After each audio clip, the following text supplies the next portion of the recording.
So welcome dear students in Ritika mathematics class. I hope you all are fit and fine. So let's start today video and it is part 3 of introduction video for exercise 5.1 or chapter number 5 quadratic equation and complex number class 11 maths NCERT is going on. So let's start today video. And जो topics आज हम discuss करने वाले हैं, again ये part 3 एक introduction video है. Part 1 part 2 मैंने आपसे ऑलरेडी हम डिस्कस कर चुके हैं. ठीक है, तो अब हम जो आज के टॉपिक हैं जो हम डिस्कस करने वाले हैं वहां पर कुछ पॉइंट में यहाँ पर लिख देती हूँ. फर्स्टली हम डिस्कस करेंगे आज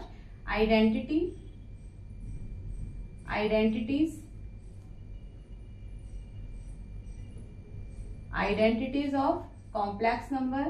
ठीक है, सेकेंड पॉइंट हम आज डिस्कस करेंगे यहाँ पर modulus of a complex number, modulus of any complex number. Third very important topic and this is Argand plane और कॉम्प्लेक्स प्लेन. आर्गन प्लेन को भी हम डिस्कस करेंगे एंड कॉम्प्लेक्स प्लेन. ठीक है, कॉम्प्लेक्स प्लेन भी हम इसको बोलते हैं और complex plane. And fourth point आज हमारा होगा यहाँ पर polar form of a complex number. ठीक है, किसी भी कॉम्प्लेक्स नंबर की पोलर फॉर्म क्या होती है. एंड फिफ्थ होगा हमारा, हमने क्लास 10th में क्वाड्रेटिक इक्वेशन, अब हम नेगेटिव की इक्वेशन जो है उसको भी आज थोड़ा सा डिस्कस करेंगे. तो ये सबके लिए एक इंट्रोडक्शन वीडियो मैंने प्रिपेयर किया है, तो please be continue and don't skip any topic. ठीक है, आप इसको स्किप मत कीजिएगा, वीडियो को पूरा कंप्लीट यहाँ पर देखिएगा. ठीक है, तो चलिए सबसे पहले अब हम उससे पहले मैं एक चीज आपसे और डिस्कस करना चाहती हूँ स्टूडेंट. यहाँ पर हम एक फर्स्ट स्टेटमेंट को देखते हैं. वो क्या चीज है, देखिए मैंने आपको एक लेट एग्जांपल हमने लिया कॉम्प्लेक्स नंबर का -5 इंटू -3. तो अगर मैं बोलूं कि इसका आंसर रूट यानी कि -5 into -3 that is √15, is it true और फॉल्स? जल्दी से इसको गैस कीजिए और मुझे आंसर कमेंट करके मुझे आंसर दीजिए. क्या ये स्टेटमेंट यहाँ पर सही होगा? क्या इस तरीके से हम कॉम्प्लेक्स नंबर को सॉल्व कर पाते हैं? तो मेरी तरफ से आंसर है नहीं, ये आपका स्टेटमेंट क्या है, फॉल्स है. ठीक है, तो इसको हम जब इस तरीके से आप निगेटिव नंबर्स को लेकर जब आप सॉल्यूशंस देते हैं तो उसको हम फॉल्स स्टेटमेंट कहते हैं. कहने का मतलब क्या है, हमने कुछ यहाँ पर स्टेटमेंट पढ़े थे. आपने पढ़ा था √a into √b is equal to हमने पढ़ा था √ab. ठीक है, ये आइडेंटिटी तो हमने पढ़ी थी, बट ये आइडेंटिटी हमने पढ़ी कब, व्हेन आपका ये क्या होने चाहिए, a और b एक रियल नंबर होने चाहिए, यानी कि a greater to 0 and b greater to 0 होना चाहिए. ये हमारे पॉजिटिव नंबर होंगे तब हमारी आइडेंटिटी यहाँ पर फॉलो करती है. बट अगर हमारे पास कुछ कंडीशन -a √-b की है तो आप इस तरीके के स्टेटमेंट को आप इस तरीके से सॉल्व नहीं करेंगे. ठीक है, यानी कि ये एक फॉल्स स्टेटमेंट हो जाता है. अब इसका हमारे पास ट्रू सॉल्यूशन क्या होगा, कैसे हम इसको एक राइट वे में सॉल्व करते हैं उसको हम थोड़ा समझेंगे. तो जब आपके पास -√a इंटू -b होता है तो देखते हैं उसको हम कैसे सॉल्व करते हैं. इस स्टेटमेंट का यानी कि इस क्वेश्चन का हमारे पास एक राइट आंसर हम कैसे फाइंड करते हैं. देखिए, अब √-5 था इंटू √-3, इसको आप क्या लिखेंगे, -5 that is complex number that is -1 into 5 आप इसको लिखेंगे. ठीक है, क्योंकि जब अंडर रूट के अंदर माइनस यानी कि निगेटिव नंबर आता है तो हमारे पास क्या हो जाएगा, हम उसको -1 यानी कि आयोटा की फॉर्म में उसको हम सॉल्व करेंगे. ठीक है, and into that is -1 into 3 ऐसे आप लिख सकते हो ना नंबर को. नाउ -1 की वैल्यू क्या होती है, आयोटा का square into 5 then multiply iota का स्क्वायर इंटू 3. हमने कल पढ़ा था नंबर्स को कि आयोटा का स्क्वायर हमारा होता है -1. ठीक है, नाउ आयोटा का स्क्वायर, आयोटा को बाहर निकाला तो क्या हो गया, √5 into iota √3. Now iota into iota root के बाहर है, iota square and √5 into 3 and we get again iota square that is -1 तो -√15 and this is the right answer for this question. यानी कि √a -√a into -√b does not equal to ab when a is less then 0 and b is less then 0. ठीक है, जब ये दो बातें आपको बहुत ध्यान से रखनी है. Be careful to solve this questions, ठीक है। तो ये चीजों का आप 2 बातें हैं जो यहाँ पर मुझे बतानी थी। चलिए नाउ टॉपिक को आगे बढ़ाते हैं। अब हम देखते हैं यहाँ पर identity of a complex number. किसी भी कॉम्प्लेक्स नंबर के लिए आइडेंटिटी जैसे हमने पहले पढ़ा था वैसे ही हम यहाँ पर भी देखते हैं। तो सेकंड हमारा टॉपिक है आइडेंटिटीज ऑफ कॉम्प्लेक्स नंबर, ठीक है। If we have two complex number Z1 and Z2, तो पहली आइडेंटिटी हमारे पास क्या होती है, Z1 प्लस Z2 का होल स्क्वायर। अगर हमारे पास कोई 2 कॉम्प्लेक्स नंबर Z1 Z2 हैं तो इनकी आइडेंटिटी यानी कि Z1 प्लस Z2 का होल स्क्वायर, आपने क्या पढ़ा था, Z1 का square plus 2Z1 into Z2 plus Z2 का स्क्वायर, ठीक है। तो ये हमारे पास फर्स्ट आइडेंटिटी होती है। आपने A प्लस बी का होल स्क्वायर पढ़ा था, उसी तरीके से आप ये आइडेंटिटी यानी कि कॉम्प्लेक्स नंबर के केस में भी ये आइडेंटिटी हमारी फॉलो करती है, ठीक है। अब इसको हम ओपन करके, हालांकि ये आपसे नहीं पूछा जाता, आपको केवल यहाँ पर आइडेंटिटीज को लर्न करना है। Second identity Z1 minus Z2 का whole square, that is Z1 square minus 2Z1 Z2 plus Z2 square, ठीक है। देन थर्ड आइडेंटिटी हमारे पास हमने क्या पढ़ी थी, Z1 का स्क्वायर माइनस Z2 का स्क्वायर। अगर इस तरीके से होगा तो क्या हो जाएगा, Z1 minus Z2 and Z1 plus Z2, where Z1 Z2 are 2 different complex number, ठीक है। तो थर्ड आइडेंटिटी।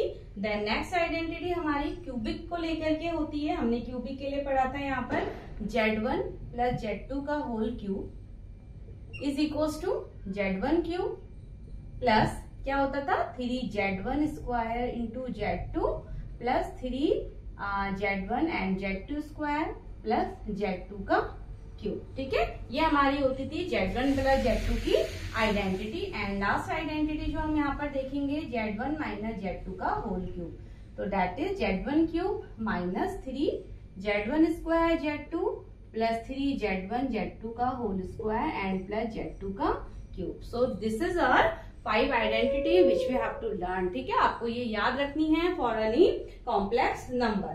तो चलिए ये तो हमारी आइडेंटिटी थी। अब इसको हम आगे प्रोसीड करते हैं टॉपिक को, और हम नेक्स्ट पढ़ते हैं modulus of a complex number. किसी भी कॉम्प्लेक्स नंबर के मॉड्यूलस को आप कैसे फाइंड करते हैं। तो next topic is modulus of a complex number, modulus of a complex number, ठीक है। Modulus let a complex number is Z, जिसको हम x प्लस आई वाई से डिनोट करते हैं, ठीक है। तो मॉड्यूलस यानी कि अगर हम इस कॉम्प्लेक्स नंबर पे मॉड साइन लगा दें तो मॉड्यूलस ऑफ कॉम्प्लेक्स नंबर क्या हो जाता है हमारा, देखिए under root of x square plus Y square, यानी कि ये हमारा मॉड्यूलस ऑफ एक्स Z होता है under root x square plus under root y square, या आप कह सकते हैं under root of real part of Z का whole square plus imaginary part of Z का होल स्क्वायर। ये हमारा मॉड्यूलस को शो करने का तरीका होता है। लेट एग्जाम्पल देख लीजिए। हमारे पास यहाँ पर Z है 2 प्लस I3 फॉर्म का, एंड मॉड्यूलस Z क्या हो जाएगा, अंडर रूट 2 का स्क्वायर, रियल पार्ट इज 2 का स्क्वायर 4 प्लस 3 इमेजनरी पार्ट 3 है हमारा, y इज इमेजनरी पार्ट, तो 3 का square 9 and under root of 39 plus 4 13। So this is the value of modulus of Z, ठीक है। तो ये हमारा modulus of a complex number होता है। अब मॉड्यूलस की कुछ प्रॉपर्टीज यहाँ पर हम देख लेते हैं। प्रॉपर्टीज ऑफ अ मॉड्यूलस देख लीजिए, प्रॉपर्टीज ऑफ मॉड्यूलस, ठीक है। Properties of modulus of a complex number. तो देखिए प्रॉपर्टीज हमारी क्या कहती हैं।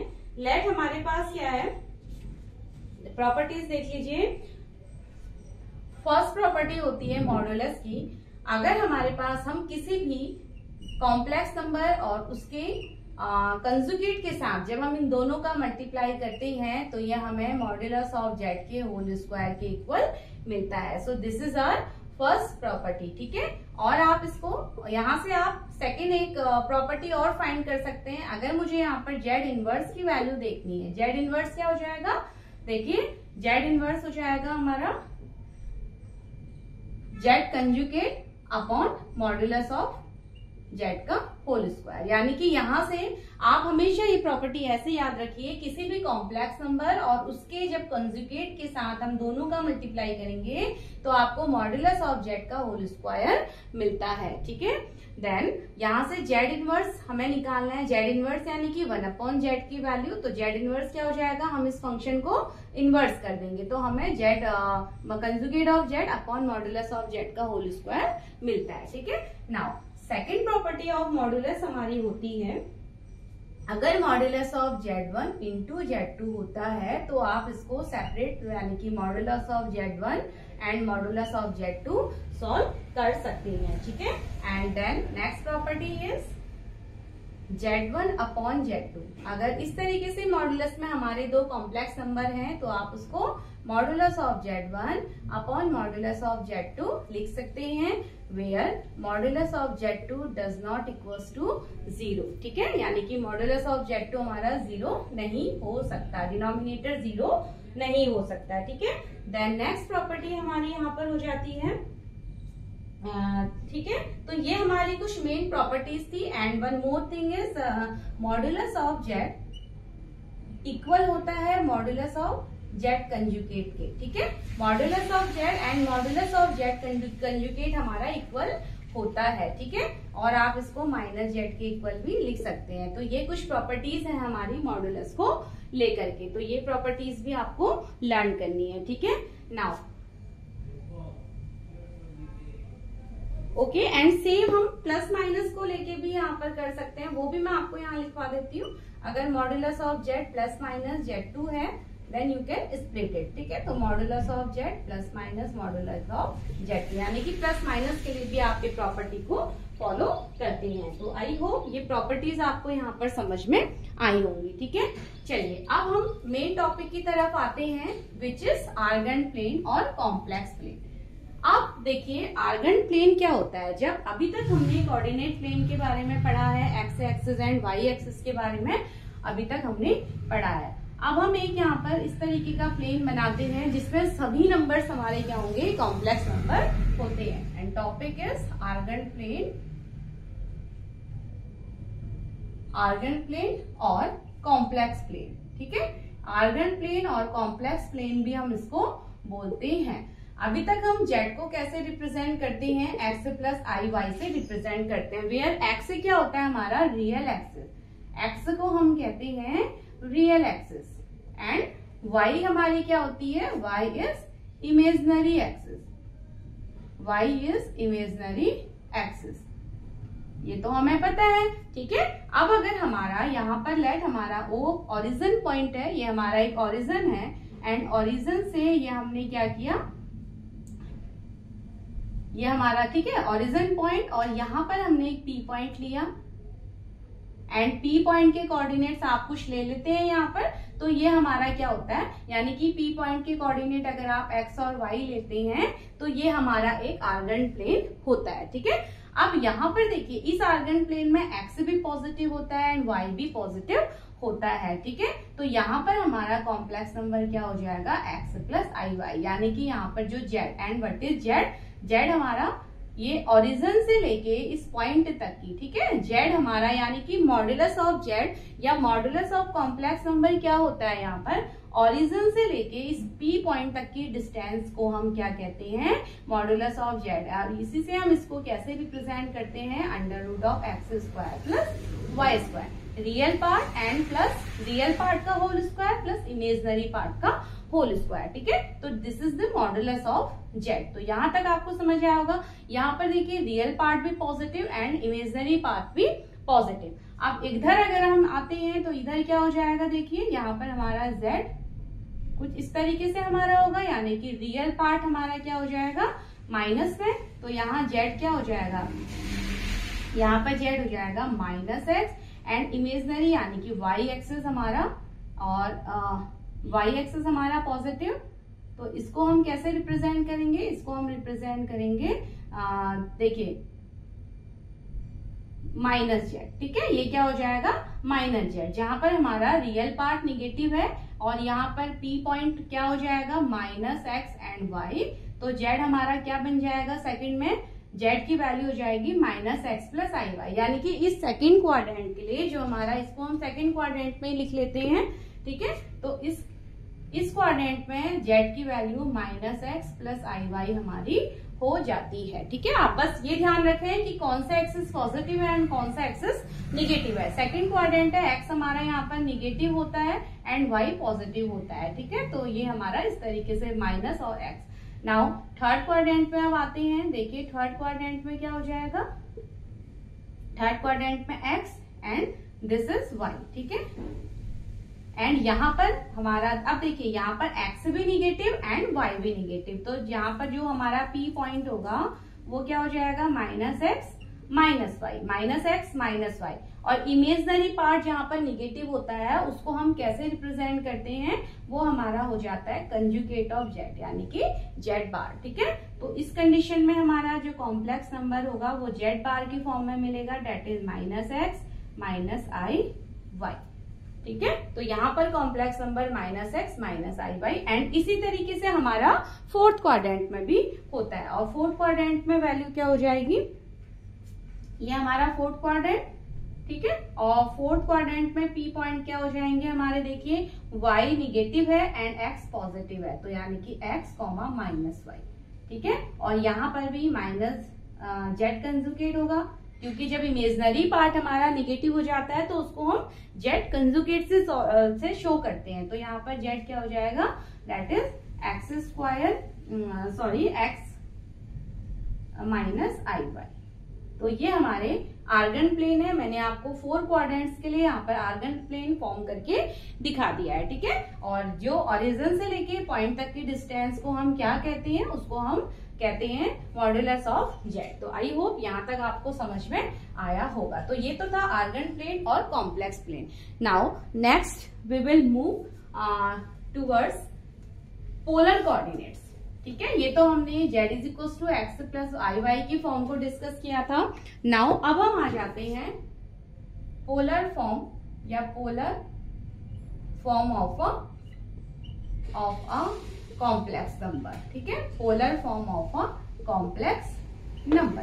अब पोलर फॉर्म हमारी क्या होती है, देखिए इसको थोड़ा सा समझते हैं। पोलर फॉर्म इस तरीके से है, अभी तक हमने जेड को किस फॉर्म में पढ़ा है, हमने एक्स एंड आई वाई की फॉर्म में हमने जेड को पढ़ा है, बट पोलर फॉर्म में हम एक्स और आई वाई की फॉर्म में नहीं पढ़ते हैं। यहाँ पर हम एंगल एंड आर, ठीक है, जो डिस्टेंस होती है उसकी फॉर्म में हम अब यहाँ पर इक्वेशन को फाइंड करेंगे। तो चलिए X axis that is let, हमने ये ए पॉइंट ले लिया, ठीक है, ओरिजिन पॉइंट है ये हमारा, and A and this is B. और हम कुछ क्या करेंगे, अब देखिए पॉजिटिव एक्सिस से थीटा, यानी कि हमें यहाँ पर एंगल की जरूरत होती है। जब हम किसी भी इक्वेशन को पोलर फॉर्म में शो करते हैं तो हमें वहां पर एंगल की जरूरत होती है, ठीक है। तो हम यहाँ पर, क्योंकि हम ये पॉजिटिव यानी कि फर्स्ट क्वाड्रेंट में अभी है, तो हम